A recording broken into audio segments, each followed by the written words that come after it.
Baba's Samadhi, I would say, is alive, active. Jagrut.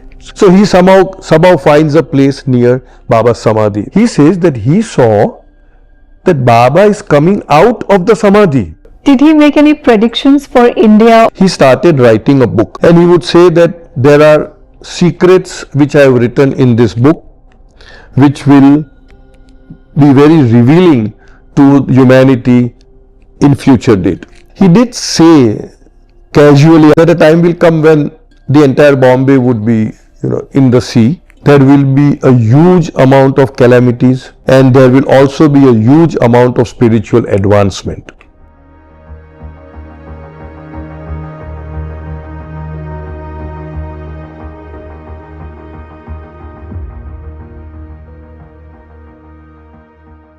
Hi, I'm Preetika Rao. Welcome to my spiritual podcast. Today I'm going to delve into the mysterious life of Meher Baba, and to discuss the same I have with me Mr. Cyrus Khambata, who lives with his wife Soumya at Meherabad in Ahmednagar. It's also in close quarters to the Meher Pilgrim Retreat, which is close to Meher Baba's Samadhi. So let's begin. Welcome Mr. Cyrus.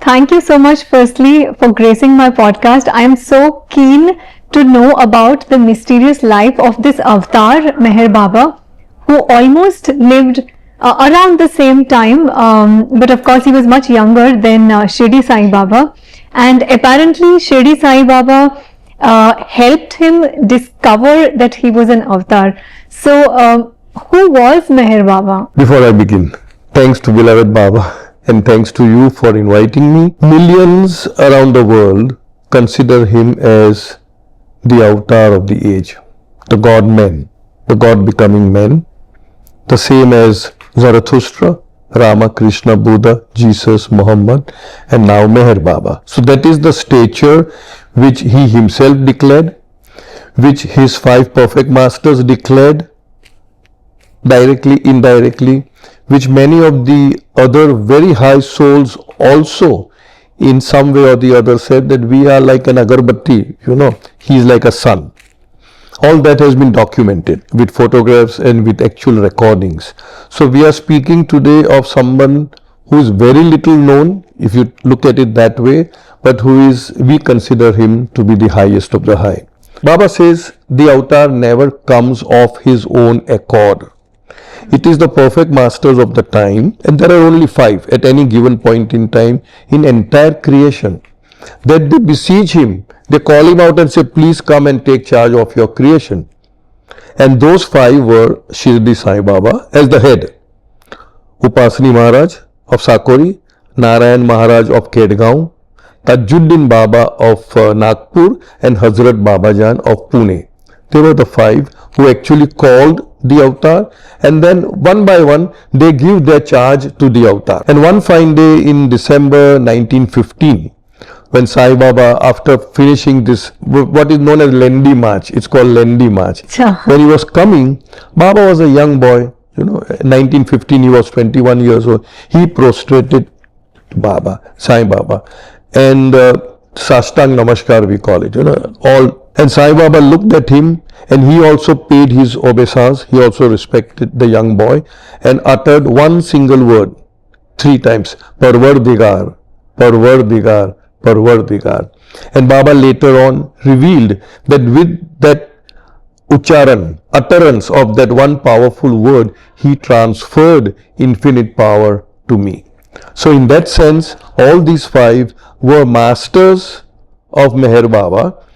So even when God comes down, he needs a master. Baba's Samadhi, I would say, is alive, active. Jagrut. Yeah. And many people have experienced many instances, and they are all very personal. This is a couple, young couple in their 30s. They got married. They had nothing to do with Meher Baba. They never knew who Meher Baba was. The man, and he has okayed me to say the name, so I am saying it. His name is Rochit, and the wife is Sabhyata. Now, Meherabad is in between Pune and Shirdi, you see. So somebody phoned up and said, since you are going to Shirdi, why don't you just pay your respect to Baba at Meherabad? So they went.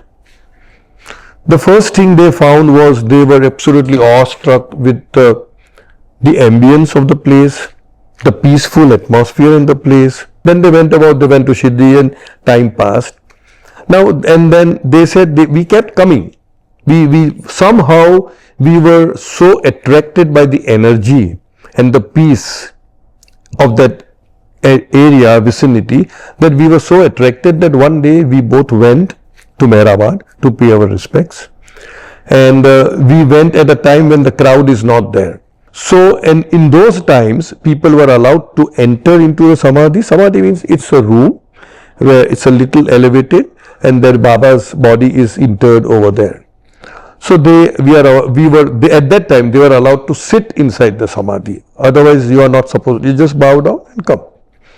So they were sitting, Rochit is sitting here, Sabhyata is sitting here, and both are in their, whatever they may be doing.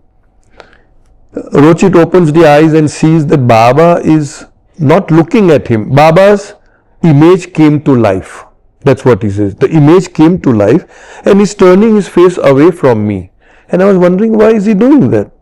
But didn't say anything. Maybe he's hallucinating or not. What is it? But again he sees, and that time he sees that Baba is seeing straight in his eyes, and tears are flowing out from Baba's eyes. So like there's white, a big image, is it? Yeah. White, milky, something like that. And he was surprised as to what is happening. I don't know why. He looks at Sabhyata, and Sabhyata looks disturbed, and she tells Rochit, I'm going out. So she went out immediately. Rochit also followed, and she comes out and starts crying. Now it's a very, very, very common experience for people to just wail and weep and cry when they enter Baba's Samadhi for whatever reason may be. And she keeps on crying, and he says, what is it that is happening? Why are you crying? What happened? He says, you are not going to believe this. So what is it? Tell me, no? So with a little hesitation, she says that I saw Baba coming to life, and he just moved his head away from me, then again he saw me, and tears were flowing like this. Tears were coming. And then Rochit asked, were they white in color? Pearl white? He said, how do you know? He said, I also got the same experience. Oh my God. So both the husband and the wife, what is the interpretation? They can't make it even today. They said that this is what happened to our life simultaneously, both. Only thing we can know is maybe this is the interpretation. Maybe Baba has taken upon himself some suffering of this couple, and he's just indicating that I am suffering on account of you. Maybe, I don't know. So that was very touching to me that Baba is alive in that sense, very active in that sense. The other experience that I got to know from another friend of ours is that she's into too many things. So she was going through a very difficult times. So she writes to Nan, this is what I'm going through, what should I do? Then Nan refers to a very short prayer which Baba had dictated. You say this prayer. And the prayer goes like this: Beloved God, help us all to love you more and more, and still yet more, till we become worthy of union with you, and help us all to hold fast to Baba's Daman till the very end. Avatar Meher Baba Ki Jai. Small prayer, which we do at the Samadhi. She said, I am not a very ritualistic person. I don't know who Meher Baba is. This is the prayer that she has asked me to do, and okay, I am doing it. So she started doing it for a day or two or whatever, and she said that all those problems got solved. Everything that she was going through. What was the problem? Then she narrated that there is something called the dark force entity. Right. So that was troubling her. She would get scratches on her body for no reason. She would get into small accidents here and there for no reason. And once she started praying, the entity stopped. And another experience in her house would be items are appearing and disappearing. You can see that it is here. You go out of the room and come, it's not there. But there's nobody in the room. So those things were happening to her. And she said once and then of course she visited the Samadhi. Now she's a very, very, very close Meher Baba disciple. Another episode that she said was, and she's a very dear friend of ours, that she wasn't so much into Vastu that she was deep into Vastu. Somebody suggested that there should be a metal piece which should be engraved inside the wall in some northwest direction or something. So she did that. But after she did that, she was feeling very restless, and she had all kinds of experiences, not so accidents and this and that and restlessness and stuff like that, And one day, I'm not very sure, I think it was at our place only when she had come, because she reminded me, I had forgotten, that you remember you had given me a photo frame of Baba's charan, Baba's feet, And you even told me, I don't know why I'm giving this to you, but I just felt intuitively to give it to you. Put it anywhere you want. So I put it in that same wall where that metal was put. Immediately after putting that photograph, constantly Meher Baba was, intuition, it's all inside, was prompting me to break the wall, I had forgotten. She said, I had absolutely forgotten about that metal. After that, I had a renovation of the house, I had painted it, but I totally forgot, and constantly Baba would say, break the wall. And when the wall was broken, she realized, oh, that metal piece is there. Throw it out. So it was thrown out, and with that, the entity also disappeared. So that is another, if you call it a miracle. And maybe last one, if you have the time. Yes, sure. Yeah. This happened on the Amar Tithi day. Amar Tithi is the day when Baba dropped his body. Okay. We used to have 3 days function. Function would mean what? Dance, drama, singing, bhajans, kavalis, overnight singing somebody. It's only that. Baba gave a lot of importance, as I said, to fine arts. It's not just Nam Jap or something. That is good in its own way. But he said God is in all these things.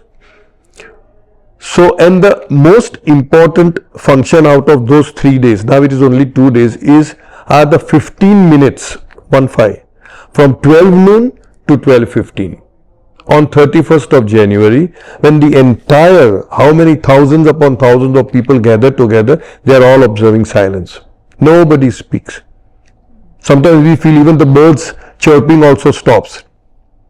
So this friend of mine, he is present in one of those Amar Tithi days, and he said, I don't want to sit with the crowd, because when you're sitting with the crowd, somebody is chatting, somebody is saying something else, So I would like to have a secluded spot, but unfortunately he could not find a secluded spot somewhere, and it actually happens that you don't find a place to put your foot on that way, and we really had to be of us, we have to climb some stairs or come stand, sit somewhere else and all that during those 15 minutes. So he somehow finds a place near Baba's Samadhi, very close to Baba's Samadhi. Now the moment there is, the Avatar Meher Baba ki jai, like that, and then silence for 15 minutes. He says that he saw that Baba is coming out of the Samadhi. Now the Samadhi has a huge, heavy marble.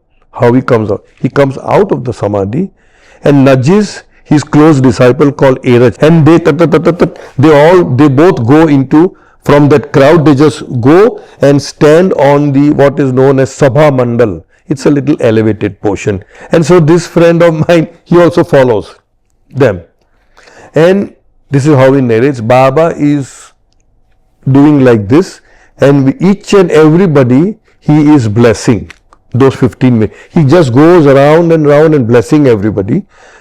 And this person says, my God, if anybody sees Baba like this, there would be a stampede. They would all rush to Baba. What will happen? It is not good for his safety and stuff. So he tells Eraj, if somebody sees Baba, shut up, keep quiet, don't say anything. So he just keeps quiet. So those 15 minutes go by, and generally after 15 minutes, this happens because everybody is controlling their noises to come out. And after those 15 minutes, again Baba nudges Eraj and goes into the Samadhi and lifts that marble as if he is opening a lid from a tin box like this. He just lifts that huge marble, he just lifts it and goes and sleeps inside. Again, goes and sleeps inside. And then he is indicating to Erach, who is waiting outside, now close the marble, But Erach finds it very difficult, and this friend of mine says, Erach is telling me, come, lend me a hand, so we can both do it. And they are both closing the marble, and as it was about to be closed, he is eyeing Baba, and Baba is saying, you saw what happened, no? You saw? You tell it to everybody. You tell this to everybody. So his interpretation, Sam's interpretation is that Baba is showing us the importance of this day and the importance of these 15 minutes where Baba actually, Prakats, manifests himself and blesses whosoever has attended his Amar Tithi program. Wow. So Meher Baba was actually born in Pune, right? Meher Baba was born on the 25th of February 1894 in David Sassoon Hospital in Pune at 5 o'clock in the morning. Just before the birth, Mother Shirin Mai was sleeping. She sees a dream, and in that dream she sees that there is a huge crowd of people. There's a chariot, and on that chariot there is somebody sitting, sunlight, brilliant sun like light, coming from his head. Everybody is watching at him, and he is looking around everybody and blessing everybody. And I am also in the crowd. Tens of thousands of people are there, and she wakes up and tells this dream to her mother, Gulendun. Gulendun was so happy. She said, oh my God, you have no idea who is going to be born to you. He will be a great man. He'll be a leader of humanity, and he'll do good work and all that, And after hearing that, she again goes back to sleep, and at 5 o'clock she delivers. Wow. What did he say was the purpose of his descending as an avatar? Well, at regular periods, which Baba says approximately 700 to 1400 years, the perfect masters would beseech him and bring him down. And Baba says that this is the end of the cycle of cycles. This is the end of the cycle of cycles. Baba talks about what is an age, what is a cycle, how many ages are there in the cycle. This is all there in his brilliant book called God Speaks. There's a book called God Speaks. So it's all there, but I won't go into that part. So basically he says that this is the end of the cycle of cycles. There will be a huge amount of calamities. Okay. Huge amount of because it's ending. A new cycle is beginning. And there will also be a huge amount of spiritual advancement. That's what he said. So both these things, the so-called negative and the so-called positive, and he's juggling sort of between the two of them. That's why. Did he make any predictions for India or Bombay or anything like that, or for the world? Yeah, basically, when we talk about the avatar, he doesn't need to predict. He knows, because he's the knower. He is knowledge itself. So there's no question of predicting. But yes, if you ask me, he did say casually, I want to say casually, that a time will come when the entire Bombay would be, in the sea. When that we do not know. I've heard that. Insofar as India is concerned, Baba had said that India will have to suffer a lot, because India is destined to lead the world spiritually. And when you are spiritual, obviously you have to take upon yourself the suffering happily, joyfully. So far as the world is concerned, and by world I mean earth, Baba did mention that our earth is spiritually cooling down. Okay. Cooling down. And another earth or another world is being prepared. It's in process. So when the time comes, maybe it would be an exchange from this earth to the other world, whatever that name is. But he did say that. But when, we do not know. Because when is such a thing for timings, when they say it's happening now, means it has no meaning. Maybe that book that Baba wrote has all these. Maybe. Very true, maybe. But we really do not know.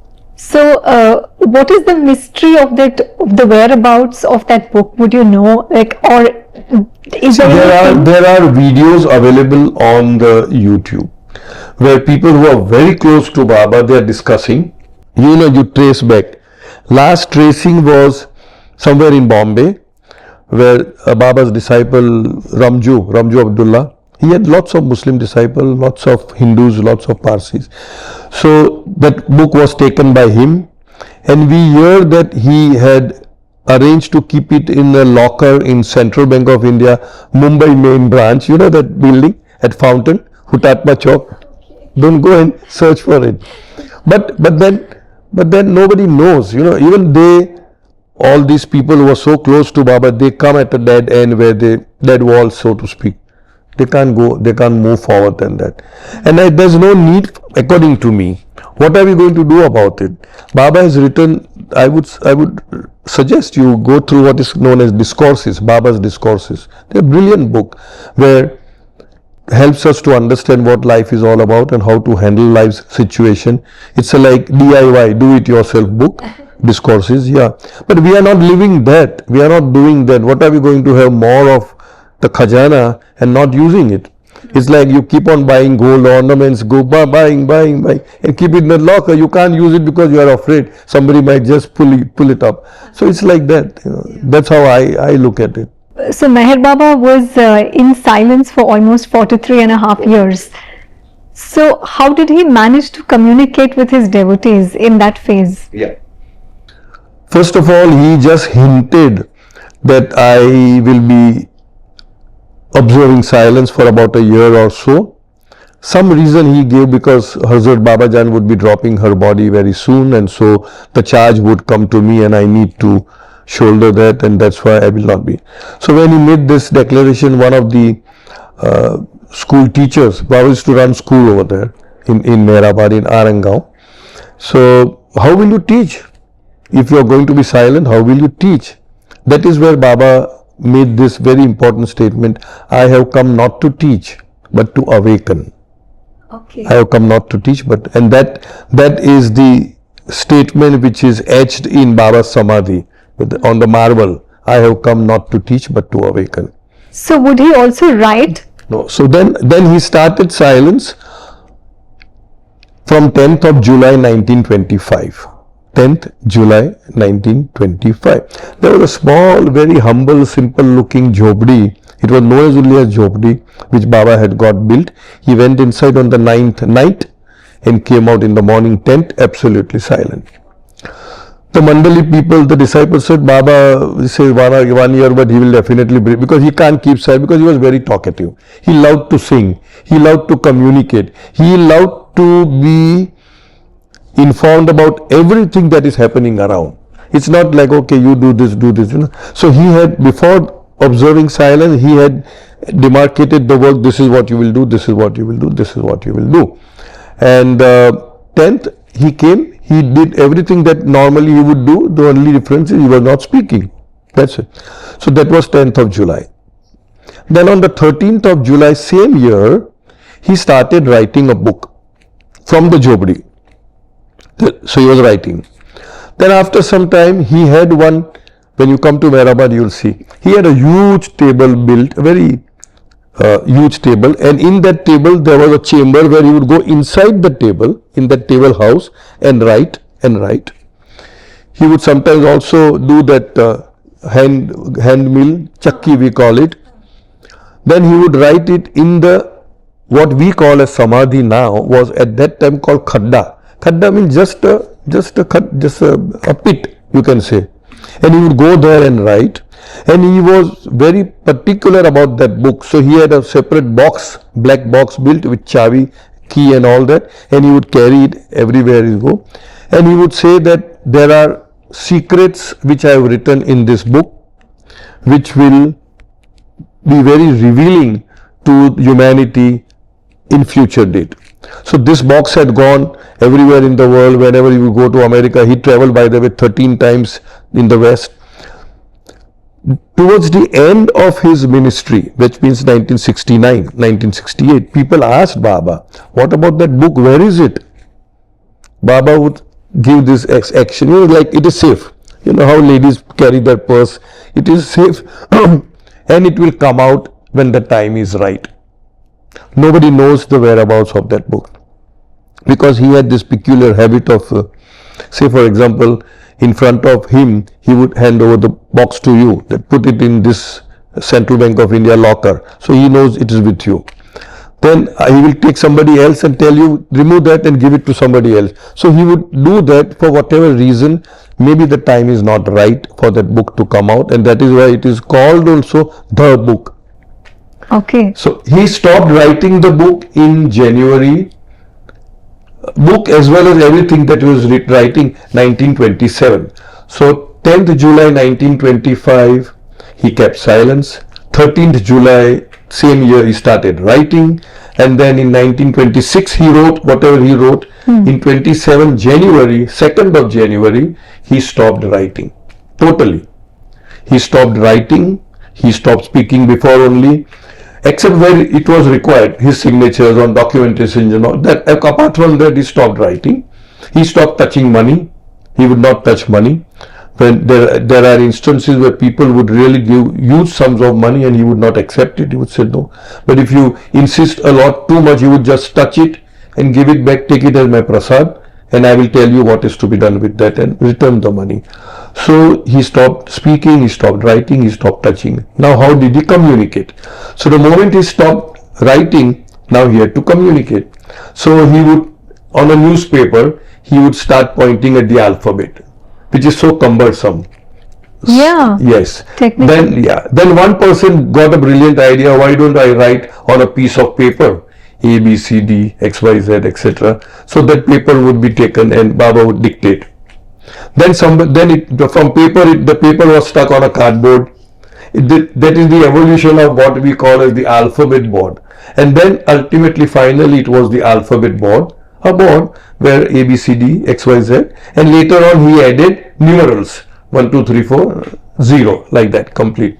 And he was so adept at pointing so fast. If you see the movies, very, very fast, and the person on the opposite side could know what Baba is trying to say.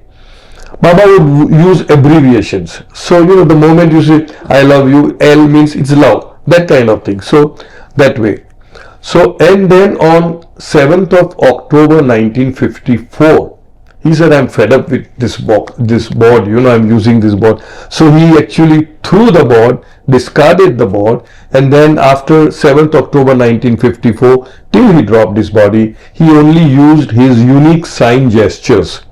Okay. And facial expressions. And people who have been with Baba, they say he was so expressive that we know exactly what he wanted to convey.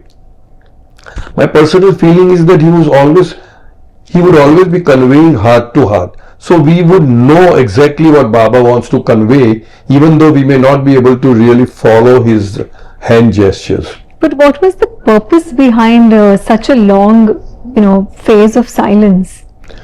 In one of the messages, Baba said, that whatever he wanted to say, he has already said. It is now time to live it, rather than teaching more and more and more. I want to be mentioning here about the miracles of Meher Baba, because one of my very dear family friends, who's a Parsi, Mr. Adil Gandhi, he's the one who introduced me to you or referred me to you, and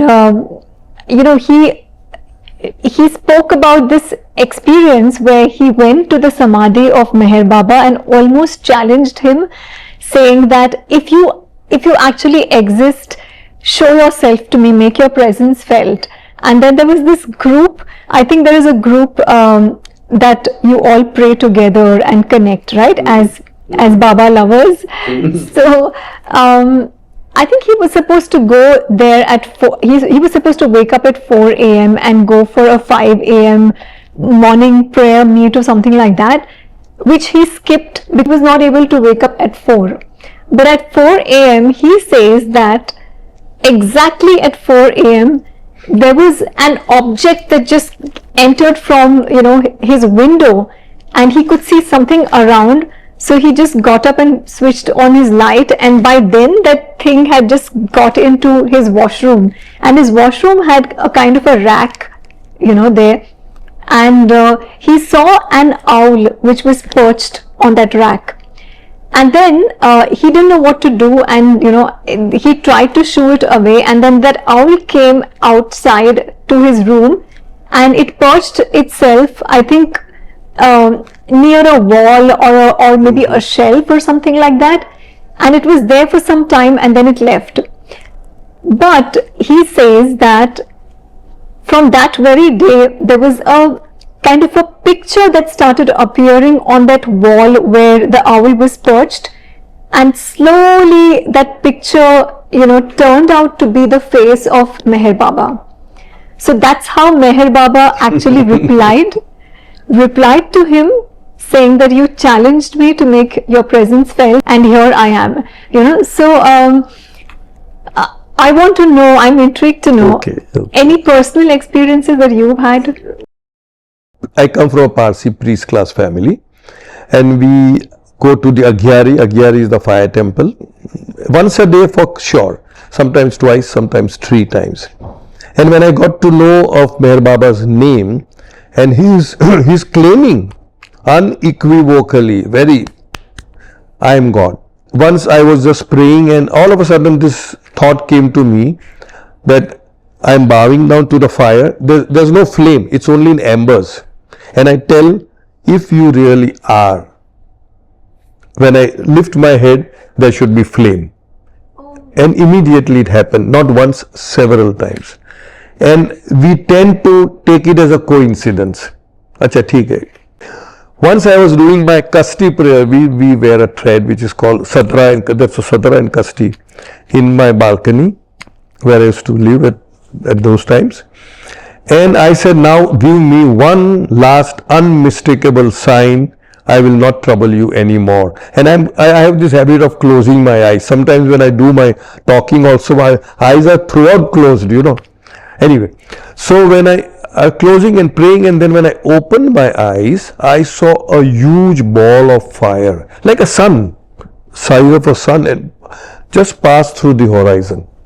I still don't know what it is. Whether I was hallucinating, I can't be hallucinating. The ball of fire went like that. One short one again. I won't call it a miracle. I will just say His grace, His nazar is on me, on each one of us. I was a banker, a bank manager, and there was an opening in London, our London office, and there was an interview, and there were many people. You know how 40-50 people, and the head of the interviewing panel was a South Indian. I won't name him. He was the CEO of our bank, and I knew that he was not very favorably inclined towards the Parsis. I knew that. But whatever it is. So when I went in, I was sitting 4 or 5 people in the panel. This gentleman, South Indian gentleman, was there. Okay, so Mr. Cyrus Khambata, what makes you think that you are a eligible candidate to be selected? Like that. Just then, that person's secretary knocks at the door and says, "Sir, there's a phone from the finance ministry for you." So he walks out. He has to go because finance ministry means even. And the next person who was interviewing was a Parsi. Oh my God! I can say his name, Daddy Contractor. He was a Parsi. He was a general manager. He took my interview. He gave me grades or whatever, and I got selected. Amazing. It is. So whether you call it a miracle, maybe. Or maybe it's just his grace, I don't know. What did Baba say about karma, and why are we here for, or how are we supposed to look at karma, deal with karma, or how does karma operate? What did he have to say about that? First of all, Baba says, and these are not Baba's words, but I am interpreting it, that the dominion authority, dominion of the law of karma is the domain of duality. As long as you are in duality, as long as you are in ignorance, the law will operate upon you. The moment you transgress from duality to Advait, oneness, unity, realization, whatever you call it, the law does not operate. So that is why Baba also talks about this law of karma as the law of illusion, the law of ignorance. As long as we are in illusion and ignorance, the law operates upon us. And the law is immaculate. The law is perfect. There is no loophole where you can escape. There are so many laws, maybe income tax law, wealth tax law, capital gains tax, where you can appoint some chartered accountant, some specialist, they'll show you around, and okay, you don't pay anything. But not so in the law of karma. It's exact, perfect. You can't escape. I'm so glad to hear that. Yeah, but Baba says, but there is a way out. And Baba says in the discourses, which is a beautiful statement, fate, nasib, takdir, fortune, whatever you call it. Fate is a result of man's own karma, pursuing him from past lives. And just as it has been shaped by past karma, it can be modified, altered, and even undone through karma in the present. Wow, this is what a lot of even saints today, gurus today are saying, that whatever wrong we have done in the past, if we are destined to suffer, we still have the willpower to undo it. Absolutely. But through good karma, absolutely, we can hope to undo it only if we have been righteous in our path and honest people. And yes, then your sufferings do have a chance of being eradicated for you, or probably maybe lowered a little, And therefore, proper understanding and intelligent use of the law of karma can make man master of his own destiny. Wow. We are own masters of our own destiny. We are co-creators of whatever we are going through. And if I am going through a suffering, I'll just give this patent example which I give, that since we are the producer of our life, called Pritika or Cyrus, we are also the editor of that life. And nothing, there's a reel, you're into this business, so there's a reel, something has been recorded. What will come on the screen will only be what is recorded. Right. Shah Rukh Khan cannot come if Amitabh Bachchan is recorded. It's something like that. So in other words, whatever comes on the screen of our consciousness, which means whatever I am experiencing, is because of the results, that is the result of the seeds which I have already planted or sown in the past. Okay. It cannot be, I cannot plant Karela ka seed and expect apus. I cannot. It will be, as you sow, so shall you reap. So once we understand that whatever I am experiencing in my life, I have created that. I am the architect of what I am going through. Then to a very great extent, the blame game stops. Try to understand. Growth begins where blame ends. The moment you say, I am unhappy because these are behaving like this with me, only shows that you have given the reins of your happiness to all these people, and you are a Katputli, you are just a puppet, and they are the puppeteers. And as long as you allow that to happen, you will never be happy. So you need to cut those ties so that you are not made to dance because of somebody else's behavior. Baba says, my whole being has got charged with karma. It is all like a battery charge. Whatever I am doing, thinking, speaking, feeling, behaving, acting, it is discharging. On one side, it is getting discharged. On the other hand, I am the doer. I am doing it. It is again being charged. Got my point? Are you saying that I am doing it, or feeling that you are doing it? Okay. That means anything that you do from the platform of I am the doer, the limited I, selfish I, self-centric I, then it binds. That's what Baba says. That's my understanding of what Baba says. So how can you can't, so there is a formula which says karma plus doership. Kartutva abhiman, karta, doership is equal to karma bandhan. Now it may be good, it may be bad, it may be very good, it may be very shabby, but bandhan. You can't stop acting. Even if you decide I am not going to do anything, that also is an action. I am just going to sleep That also is an action. You see, that you can't stop. But in order to break this formula of karma bandhan, what needs to be done is, Baba uses the word, you create a provisional ego. Okay. Which is subservient to that of the master. In simple terminology, I am not doing it. It is the master who is doing through me. It is master who is doing it. That means, in other words, all the time I am thinking that I am not the doer. When that formula is broken because the I is not there, on one hand the discharging is happening, on the other hand the recharging is not happening, and over a period of time this gets over and you achieve mukti or moksha or whatever that is. So that's what I understand, and that is why Baba says, think of things you will not hesitate to think in my presence. Speak words that you would not hesitate to speak in my presence. Do acts which you would not hesitate to do in my presence. Indirectly, what does it mean? That His presence is always there. His presence is here now. So then, when His presence is there, and whatever we may be doing it is He who is doing through us and not me. And if we are, I use this terminology, if we are honestly honest and sincerely sincere, then the results have to come. It cannot not come. And what is the proof of the pudding that the results have come?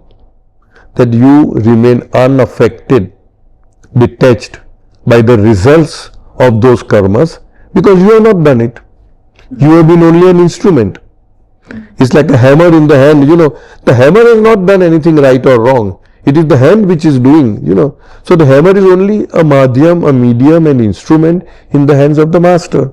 So if we can do that most honestly, then Baba says, over a period of time, when you do it sincerely, you will genuinely realize that you are not the doer. You have not done it. It's a fact that you don't do anything, you can't do anything. It's I only who's playing different roles and doing it. But we should be aware of it. So forgiveness comes across as a very big part, because you said that there could be people who disappoint you, and it happens all the time, because we are living in a place with negative and positive True. all around us. So if people disappoint you, cheat you, probably, there's so many people who don't give you your payment or take money from you, don't return. There's so many ways people can disappoint you. How did Baba say one has to forgive them? Story behind Meher Baba's own father, Sheriyar Ji. Once he settled down in life, he had a small business, toddy business. Toddy, taddy madi. He had many, trees and all that. So he made a small boy, whom he had employed first. He was made into a partner because he liked the young boy. And somehow, greed comes, and he made, I'm making it very short, Sheriyar Ji signed some papers telling him something wrong, that okay, there's an auction, so why are you coming, you are old, I'll manage the whole show. So very good, do it. Ultimately, it resulted that he took over all the business. And Sheriyar Ji, when he goes home, and Sheriyar Ji's wife Shirinmai was very much down to earth, real woman of the world, fighting and all that. What nonsense, no.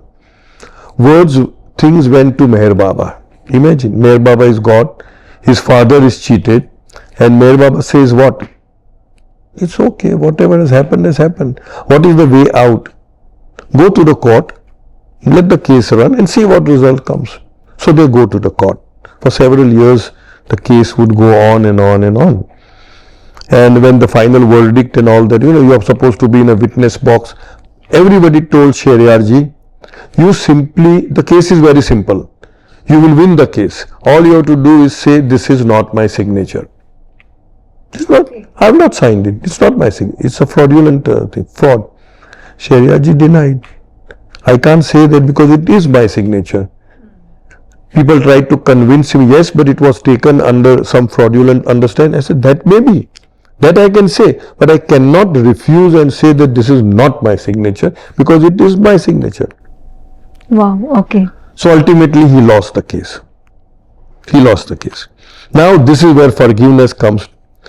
Such a magnanimous person, after all, father of God, he goes to that man's place and says, Beta, he was young.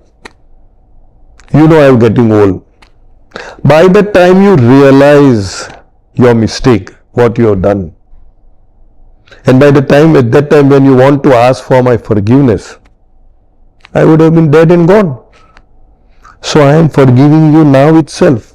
I am forgiving you now itself. It is now between you and your God. And he just comes away. But this story is over. After several years, once when Baba, we say Baba Darbar mein baithe the. He was in Darbar, people were going, bowing down to him. One lady comes, catches hold of Baba's legs and cries profusely. And Baba was I would say, a very good actor. He knows his knowledge itself, but he would, in a sense, pretend not knowing anything. Who are you? Why are you so? What is ailing you? What is the trouble? Then she says, I am that unfortunate wife of the man who cheated your father. So Baba is smiling. I have come to you for forgiveness because your father had said, now it is between you and God. I take you to be God. My husband is unable to breathe his last. He has been suffering for such a long time. He cannot give up his body. He has sent me on his behalf to seek pardon. And Baba just smiles, and this is his action of pardoning. So he just says, don't worry, it's all over, it's gone. And after a few days or whatever, that man dies. So forgiveness is an act of self-love.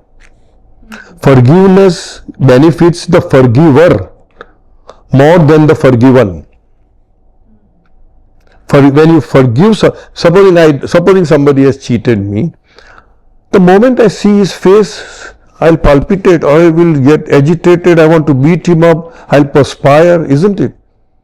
So who is going through all these things? Me. Because I have not forget about seeing him. Even a thought of him coming in my mind, I would get absolutely shaken up. So the best thing is cut all the ties and say, I forgive you. It's between you and God. Do whatever you want to do. Right. Baba says mercy is God's nature. Men ask God for forgiveness. God in his infinite mercy forgives. Men, instead of remembering the forgiveness of God, remembers the deeds for which he is forgiven, means he is and thereby sows the seeds for further wrongdoing. Because jahan dhyan wahan pran, where if I am constantly beating myself up, I should not have done it, I have sinned, I have done, what are you giving your urja, your energy to the negative aspects? Right. And if you do it to that, then that only will grow. Right. There is a superb book, you should read it if you get a chance, Conversations with the Awakener. Okay, written by Meher Baba's disciple, Bal Natu. There are 4 books, Conversations with the Awakener, More Conversations, Intimate Conversations, Flowing Conversations, 4, series of 4. In the very first book, in the very first chapter, in the very first sentence, Bal Natu ji is asking, words to the effect, I am paraphrasing, as to what is that sin which you are unable to forgive. Okay. And the avatar, there's no mention of the word Meher Baba in all the 4 books, but we know it is him. The Awakener replies, ever since the time of creation, no man has committed such a sin that I am unable to pardon. Such a profound statement. So that is about forgiveness. I'm intrigued to know, have you met Meher Baba personally? No, the answer would be no, I haven't met Meher Baba, but I got to know of him through a friend a few months before he passed over. I was 17 at that time, 17 years of age, and then I just couldn't stop myself from writing to him. So I wrote a letter. Although I know that you know everything, I feel compelled to pen a few thoughts and blah blah blah. I'm a Parsi Zoroastrian coming from a priest class family, and what is the point in studying, what is the point in, getting married, getting children, and then I would like to leave everything and come and join you, and blah blah, all that, And in that I had written, if in any way I have disturbed you in your seclusion, because he was in seclusion at that time, not meeting, not communicating, I'm giving him this liberty, I'm giving liberty to God. I said, you are at full liberty not to respond to my letter, and I will take it that I'm not still worthy to be a disciple of that. And the letter came, and the reply came, dictated by Baba. Baba had stopped writing. He had a letter dictated, and there's Baba's disciple, Eraj Jasawala, who wrote, saying that, beloved Baba heard your very loving letter, and he informs me, and he wants me to inform you to live with your family, to lead an honest and a pure life, and not to neglect your studies. Whenever I say this, I say, oh, in one ball, all the 3 wickets were just blown off, because I was so eager to leave everything. What is the point in studying? Let me go. So he said, no, nothing. Baba wants you to lead a pure life. He wants you not to commit any sort of lustful action as long as you are not married. Then he goes on to say, Baba wants you to face the world kindly and bravely, and to shoulder the responsibilities that might have to be shouldered later on in your life. Maybe he thought I'm running away from life, that kind of. And then Baba had organized a darshan program in the month of April 1969, when he was not there. He knew he was not going to be there, but he had given hints hints to the effect that this will be my last darshan in silence, that I may be sleeping, but you can just raise my head, and although physically I may be weak, spiritually I'll be very strong. Then he said that these are only for my lovers and not for general public. And then he invited me to say that you can come for Baba's darshan in the month of April, which of course I did. I did go. So that was the connection, or the link, or the anchoring of my being into Baba's fold. I went to Baba when he dropped his body. Yes, 31st January 1969 he dropped the body. By that time I was already in the fold of Meher Baba. So his, him passing on was given as a hint, is it? Oh yes. But see, what happens is we tend to ignore such things. So nobody knew that he was definitely not in good health. He was giving hints left, right and center. But nobody knew that this would happen. And then 31st January he dropped his body at 12 noon. And we got to know the message, because by that time I was comfortably launched in Baba's fold, in those 4 months. And I got to know the message that I said is impossible. How can it be? He being God, he says he's God. He has arranged the program in April 1969. How can you go away in January 1969? That means he doesn't know his mind. That kind of thing, But then with maturity, we realize that Baba's words are very cryptic so many times. It's not exactly what we think he meant when he said whatever he said. Amazing. So with that, I would like to end this podcast by thanking you. You have,